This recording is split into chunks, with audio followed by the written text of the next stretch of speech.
Hi there, in this video I'm gonna explain you how we can copy the files in Linux. To copy the files in Linux you have to use copy command or cp command. So for example, I'm gonna copy some files now. So let us say we have got this abc file, as you can see over here, and if I want to copy this file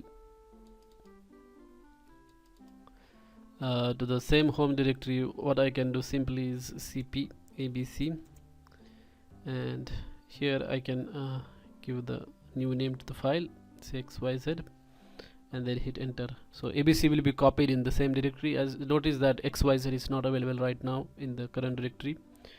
So once I copy that, and now if I use ls, xyz will be here. As you can see, xyz is copied here, and if you view the contents of both files, it should be same. So I'm gonna view the contents of the files. For that, use this command cat abc or cat xyz. It should have same contents. As you can see, this file contents are same and the file is copied. Now what will happen if I just do say copy this ff1 file to xyz? So since the xyz file already exists, let us see what happens when I try to copy the ff1 file. So as you can see, the contents of the xyz would be changed now because I have copied that ff1 in there. So as you can see, the xyz contents have changed, and the more important thing to notice here is that Linux did not ask you whether you want to override that file, because that xyz file already existed there. So copy command doesn't allow that, but there is a switch which you can use with the copy command that can be used to prevent you from overwriting the files, and that switch is -i. Say for example, if I want to copy this abc file to the xyz again, but I will use this -i switch and do xyz. Now I'm trying to copy the file abc to the xyz, but since xyz file already exists, this command will prevent that from copying. As you can see, it is given this prompt override xyz because xyz already exists, and if you press S, then only that file will be copied. If you press no, that file will not be copied. And as you can see, the xyz contents are not changed. So that's how we can use the -i switch, which prevents you from overwriting the files. Now this is about copying the files in the same directory.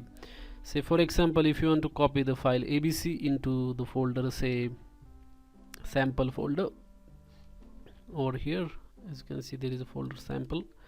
So if you want to copy the file abc into that folder, what you do is same command, cp name of the file that you want to copy, then you have to give the directory name, and you can actually give the new file name, say xyz or anything, but if you want to keep the same name, you can just give the name of the directory and then hit enter, and then that sample directory should contain the file. Now if I do ls sample, it should display that file there, abc. As you can see, that file is existing in there. So that's how you can use the ls command to copy the files in Linux. So that's all about copying the files. And another important thing that I want to tell you is that if you want to copy multiple files at the same time, you can give the pattern as well. Like instead of giving the file name, you can give the pattern. For example, if you want to copy the files which start with say A or P, or say F or P, then you can do it like that, F P and star. It means that all the files that start with F or P should be copied to say directory sample, and then if you enter, now if you see the sample directory contents,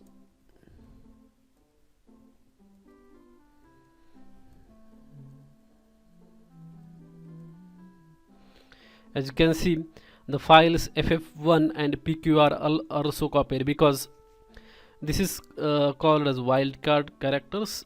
which allows you to copy multiple files, matching that particular wildcard characters. In the brackets you can give the characters. It means that select any file that starts with either F or P and then ends with anything.